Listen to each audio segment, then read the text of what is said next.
Hello, Kim, and welcome to the CommSpark Magazine interview series. My name is Andy Thornton. I'm with Calibrity, and we are partnering with CommSpark Magazine in a series of interviews. So today, I have the pleasure of speaking with Kim Blackburn. She is the Director of IT Operations and Support at Safelite Auto Glass. So welcome, Kim. Thanks, Andy. It's good to be here, and thanks for the opportunity to speak with you today. Well, we're looking forward to getting to know you a little bit better. So, real quick, you've obviously been, I think with Safelite around 4 years. Prior to that, spent a number of years at Avaya. So I did my little bit of research, but can you kind of just tell us about your career, and then more importantly, kind of what brought you to Safelite? Yeah, sure. Happy to do that. I guess I'll start a little philosophically for me. I've always believed that things happen for a reason. There are good and there are not so good. I refuse to use the term bad events in your life that actually make up, who you are and how you are, kind of follow that journey and land where you are every day. In December of 2018, as you mentioned, I was actually working with Avaya. I had been with them for about 26 years. At the time, the company was undergoing some significant change. My job itself was secure. That really wasn't part of the conversation, but I felt as if I was a bit stagnant in my role. I didn't really have many opportunities for growth, pardon me, either within the role or laterally due to some of the changes that were going on. And I felt as if I was at a turning point in my career. Fortunately, I had a very good mentor at the time, and she encouraged me to explore what did I want to do with the next chapter of my life. And it was at about that time that somebody reached out to me really coldly on LinkedIn. It was not a connection that I had, asking me if I might be interested in pursuing an opportunity as the telecom manager at Safelite. Of course, obviously, the link between Avaya and telecom. Safelite was actually a telecom shop, or is a telecom shop. And so we began to explore that opportunity. The more that I explored it, the more intrigued I became with the company, with the IT team, and with the opportunity. This place had all the attributes I was looking for. It had a solid foundation. It had a great executive leadership team. It was local to Columbus. And of course, Avaya was a global company, and I was leading a diverse global documentation team at the time. And I also saw the opportunity for both company and individual growth.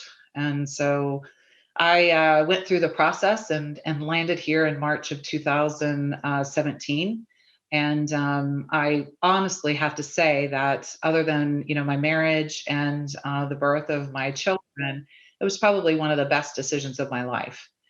In 2018, I moved into my current role, shifted from telecom manager to the director of IT ops and support.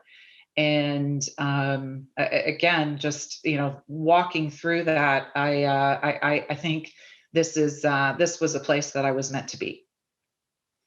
That's fantastic, and congratulations. I can tell that you have a lot of passion for what you do and where you're at today. So that's fantastic. Right.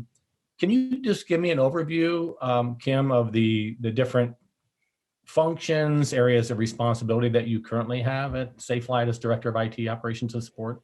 Sure. Safelite Technology is organized into plan, build, and run primarily. I'm part of the run organization. Otherwise, the organizations that would be called, infrastructure and operations. Within run, we're actually split into 3 lines of support. Tier 1, which is our service desk and service delivery team. Tier 2 support, as well as Tier 3, which is our engineering pillar. That engineering pillar has a dual focus both on on-prem and cloud engineering. Going back to my title, Director of IT Ops and Support, kind of split my role into 2 different pieces. The support role is primarily that Tier 2 support line.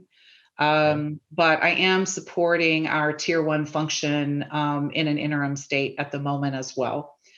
Within tier 2, I have responsibility for our SaaS and application support teams, our telecom support, mobility. We have over 10,000 mobile devices, both technician phones, and that are used for the work that they do to replace glass out in the field. That's their that's the device that they use to connect back to Safelite IT, as well as a number of MiFi devices to help with some of our recalibration efforts.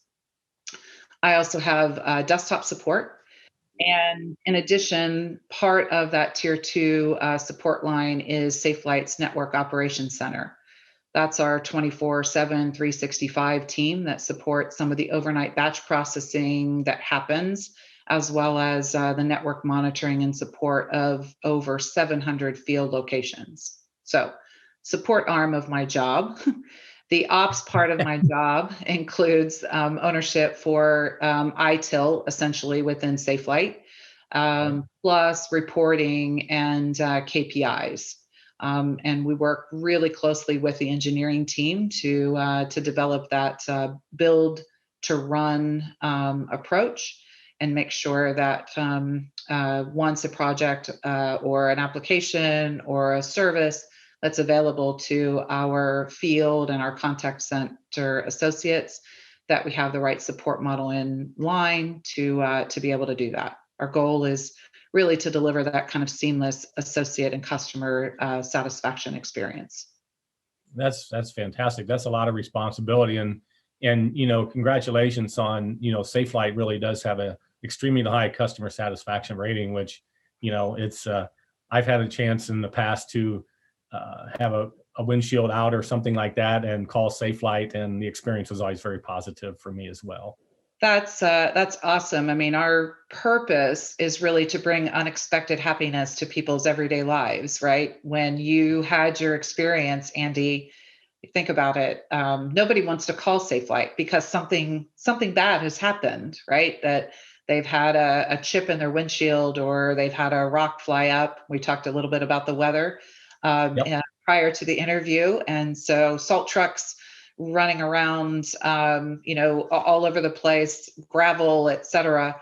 That happens. And our goal is to make sure that when that does happen, that we make that experience as seamless and as positive as possible. So that's fantastic. That's fantastic.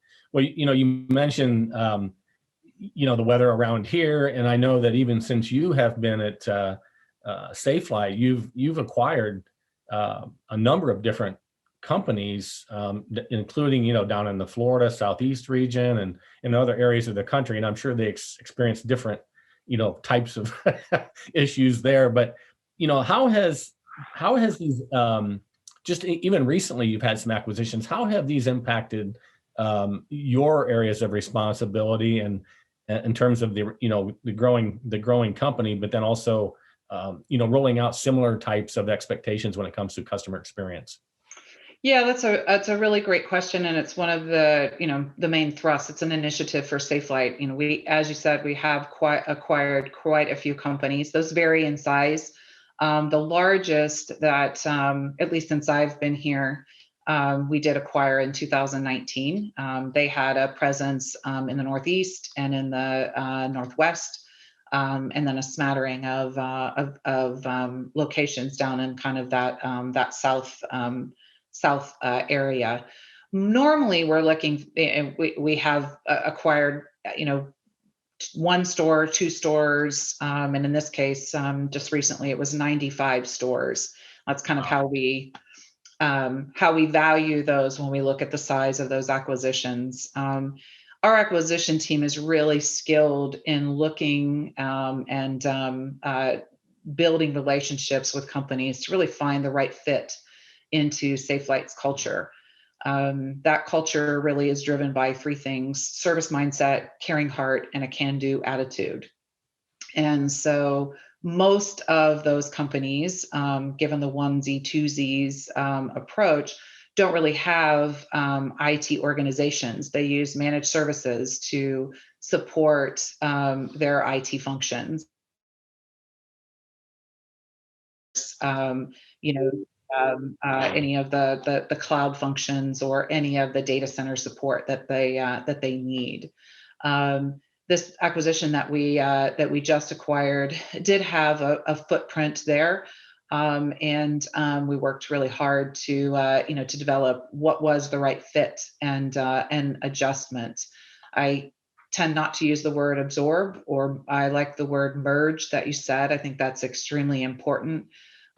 Because one of the biggest things, Safelite has agreements and relationships with over 200 insurance companies. So while we do focus on the glass, one of the things that we also do is what we call our referral business. So if you have an insurance policy, you might have glass coverage on that. You'll call in for your insurance policy, and we work with those companies to actually be, the support arm for glass replacement for those insurance companies. Many of the acquisitions that we have, or most of the acquisitions we have, also have those relationships with insurance companies. So it's extremely important for us to make sure that we take care with those clients as well through those acquisitions as well. It's not just the technicians and the field locations, although that is extremely important through the process. We do want to make sure that from a technology perspective, that we're taking care of those clients as well.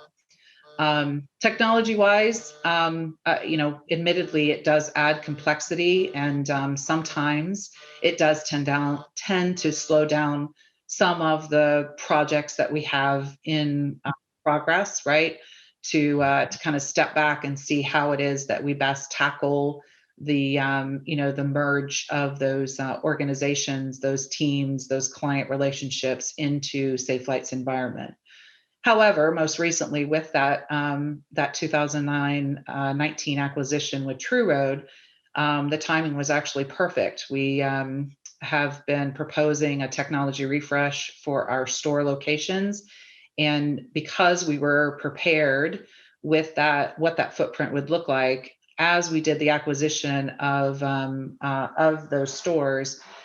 65 of those stores, we were able to actually apply the Safelite footprint to those locations during that time. So timing is everything as we look at that. So within 6 to 8 weeks, we actually were able to convert those stores over to Safelite. So it's definitely a balance between those two items. And what we try to do is really look at the attributes of the stores themselves, the approach that we want to take, and what makes the most sense for the associates, the clients, and for Safelite.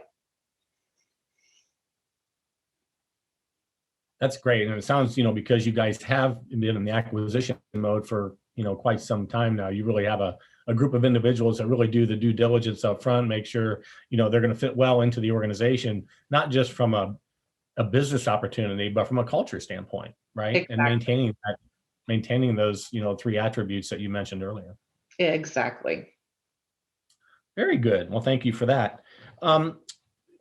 Kim, one of the things that we're seeing and reading more about are companies that are either implementing RPA into their IT operations or starting to talk more about RPA and how that can be leveraged within their organization from an operations and support standpoint, whether it's through artificial intelligence or whatever that may be. I'm just kind of curious, are you guys doing that? Are you looking to do that?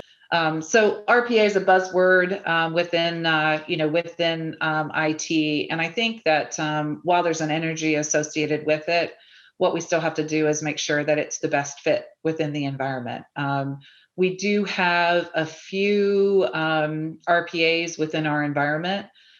We found, as we did some investigation, that when you think there's a really great idea to remove a step in the process, and then as you go through that, build it out from a POC perspective, it doesn't quite realize the benefits that you think it would.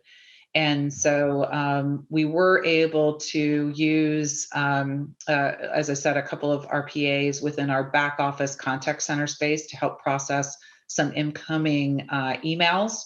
really just to Uh-huh. remove a step in the process and help to prioritize some of those emails through that for those individuals, and really remove a step in having somebody have to kind of manually figure out where does that email get directed to within the team. And Yeah. so I guess, from my standpoint, it's always a consideration that Safelite is looking at in terms of optimizing their process. But, we at this time, I guess, have a limited implementation of RPAs within the environment.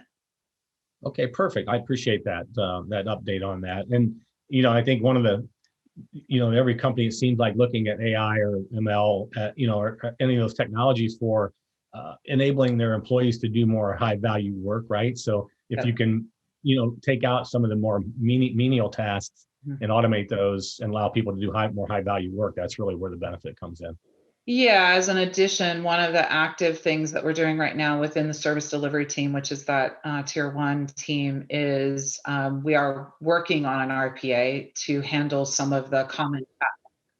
So I guess you'd call it an RPA, or you would call it, automating some chat, such as with password resets, trying to do true self-service. So we're looking at all the options that that are available to us for that. Great. Thank you for that answer. That's interesting. You got a lot going on there. So that's what makes this world so exciting, I think. um, Digital transformation is a very broad term, right? It means something different to almost everyone. But the pandemic has really accelerated people in terms of how they're viewing their roadmap from a digital transformation standpoint, with the remote workforce and everything else that's happened. So what challenges have that accelerated, move to more digital creative for Safelite, or you guys feel like you're in a good spot to handle that? Actually, I think we're in a good spot to handle that. A little bit of history here. In 2014, we had about 13% of our clients that actually booked entirely on our website. Don't quote me exactly on the numbers where that's concerned. In 2019, that number was over 50%. However, let me qualify that. That didn't necessarily mean that calls into the contact center actually decreased. Our call volume actually increased at the same time that the digital traffic increased. So from our perspective, we made our digital transformation, in that 2014 to 2019 timeframe, where we transitioned away from a lot of the traditional, you always had to call into Safelite to call the 800 number in order to actually schedule your jobs. In essence, when the pandemic hit, there was an additional push within the digital space. We actually, had to close down one of our contact centers. That was due to a state decision for large contact centers in New Mexico to keep associates safe. We didn't have a work from home footprint either for those contact center associates. And so a significant part of our business, we call it cash business, which is that kind of direct, hey, I call in, I'm going to self-pay for the work that needs to be done. We made that decision back in the, I guess it would be April timeframe, to, I'll say shut down, but to really push all of that traffic to our digital channel. And so the digital channel was able to support that with a bit of pain through that. So we had to actually add some some additional monitoring. We had to add a paging and alerting system tool to our environment so that we could have pay closer attention to the work that was happening and the traffic that was going on the website. And in addition, we made some network improvements as well to really shore that up. But the good news is for us is that that acceleration had happened pre-pandemic. And so we were in a much better position to be able to support that increased traffic during that time. That's awesome. You guys, sounds like you have a really good team there who is able to respond quickly and in a professional and productive fashion, to make sure you're supporting, your clients, and I'm sure, your insurance partners, right? Making sure that that process is smooth and as easy as possible for everyone involved. Um, I just wrote another question on like best practices, like if you look at DevOps and site ops and those types of things, how would you view, the implementation at Safelite, but then kind of where you guys are going directionally from a best practices standpoint? Yeah, I think we have a lot of area growth in that, within that space. A couple of activities that are underway. We took the opportunity as part of what was going on with the pandemic to do. Well, every year we have a kickoff meeting with our leadership team that we talk about. We look back into the previous year, and then we look forward into what is it that we want to accomplish as a company. And so in February of 2020, we were all together, and the theme of that was imagine, right? Putting yourself in the art of possibility, stepping into thinking about what could we actually do. We had come off of our best year ever, and we still had a lot of energy and a lot of desire to not be complacent and be able to move forward. In that, after the pandemic kind of hit Safelite, we took an opportunity to step into an activity that we affectionately call Reimagine.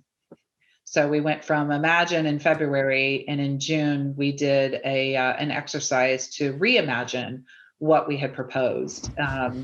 That gave us the flexibility to actually make some organizational changes and some adjustments as well, and to reprioritize some of the transformation work that was underway and being driven through support from our parent company, Belron. And so while most of our artificial intelligence work is actually on the digital platform within our digital marketing team and the support around the website, we have very little AI right now in our operations team at this time. However, as part of that restructure, we have a focus in that area. We have, as I mentioned at the beginning, we had had a split of engineering between on-prem and cloud. That cloud engineering work or that resource started just late in 2020. And so we have big plans and big ideas to try to provide that as a focus in 2021. And really make sure that where we can leverage that we're able to do that. That's fantastic. Which of the cloud providers are you guys mostly working with, or is it like a lot of companies, they have kind of the multi-cloud, Yeah, we are definitely multi-cloud from that standpoint. I mean, AWS, we have a presence with Azure. We have some of our SaaS applications that are very cloud-based. We're currently using a cloud-based workforce management application as well for both workforce management and call recording. So in some of we're using a little bit of private cloud as it relates. I would say we are definitely multi-cloud and also hybrid. So in terms of our footprint from a cloud and an on-prem perspective, we want to look at cloud first, but we also want to make sure that we're making the right decision for the business and really assess the risk associated with that as well. Yep. Good. Thank you for that information. I appreciate that.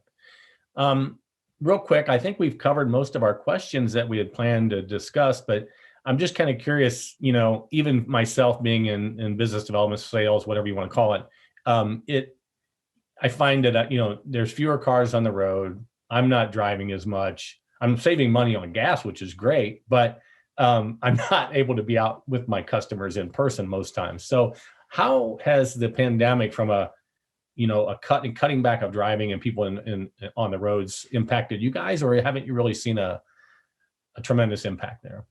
So, Safelite is creative as well.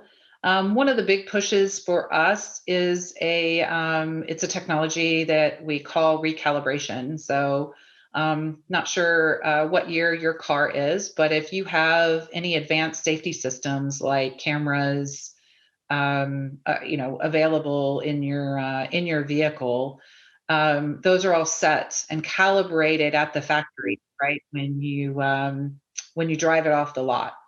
If Yep. you're in an accident and you have glass damage, what happens? Those You lose cameras, them. correct. Those cameras need to, and SafeLight comes in and replaces the glass, and you have a front view camera.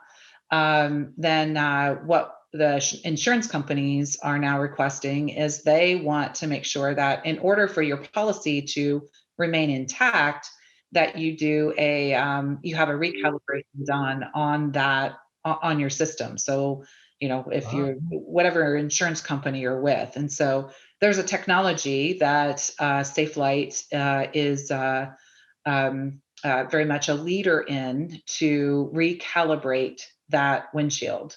And so that makes sure that your safety systems are intact when the glass is replaced and you're moving forward. So that is one of the areas of growth for SafeLight. And we've also been working really closely with a number of insurance companies too, because the safety of our associates as well as our customers once we leave a job is extremely important as well. And so we worked with them on on care and cleaning as well, advanced care and cleaning, so that every part of the car that the technician touches, and if, as your example, if you watch them at all, if they came out to your location, they are all over that car in terms of making sure that the glass replacement is the right fit and it's clean, that they've vacuumed up every piece of maybe loose or broken glass. They wipe down everything following the opportunity to do that. We've added that from using a disinfectant that's appropriate for cars' interiors, so that when we have kind of a contactless solution, that associate or customers can be sure that that once the technician has turned the car back over to them, it's turned back over to them clean, and they don't have to worry about any kind of contact with, say, the virus or anything else. And that's becoming standard for our environment. So we, you learn and try to leverage that. That's really cool. I never even thought about the recalibration aspects of that, but it makes complete sense. And is there like training that has to go on for that from like an automobile manufacturer standpoint, or? Well, there's definitely training that SafeLight offers. So most of our technicians spend a significant amount of time, really kind of 8 to 10 weeks before as they go through that process to become prepared. Think about it. They also start with the opportunity to well, think about the number of cars that are on the road and the number of different windshields that they could replace, right? There's a very I guess stringent and very detailed training program put in place for those technicians, so that they build that confidence. They work with senior technicians. They work with training resources in the field to make sure that before they're let go to actually replace that windshield, that they've had sufficient experience. And so when jobs come through, doing a windshield on a Tesla will take a lot longer than maybe doing a windshield on a Toyota Camry. Yeah. And so And one of the interesting things that happens with for Safelite too is this is how important it is that we have a competition, a yearly competition. We're not actually having the competition this year, but we had a competition last year at our National Leadership Conference. And the technicians compete throughout the year to qualify for that Best of Safelite. And so they go through a actual, replacement of different components, different pieces of glass on a car. There are 12 cars that are brought into the showroom. The glass is broken in a particular place, and they are rated on the quality of the job that they do, and can win, a significant prize if they win that Best of Safelite. And then the winner of Best of Safelite goes on to the Best of Belron, which is, as I said, our parent company, and they compete with technicians from other Belron companies that do the same thing. So That's pretty cool. That's a really, really neat exercise there. Last year was my first year to actually experience it, and it is amazing. So our are the lifeblood of Safelite for sure.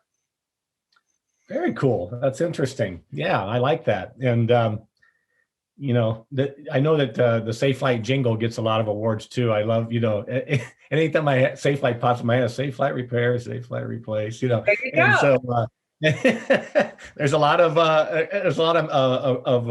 a mental aspect to that. When somebody hears a windshield out, they're going to think of Safelite. There's no question.